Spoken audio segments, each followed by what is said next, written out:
Hindahilain pagka-Pilipino natin.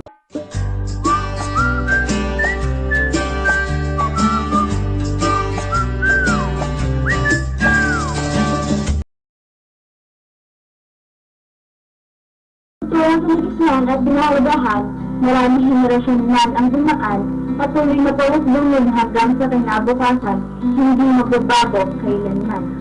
Mga alipin at saksi sa marsa ng kamatayan, dugot pawis aming hinaan. Binuhay ng pag-asa, bumangon at lumaban, upang makamit ang katangi-tanging kalayaan. Kuwas opo sa akin ay tinuro, ng lolo kong relihiyoso at isang bahay aktibo.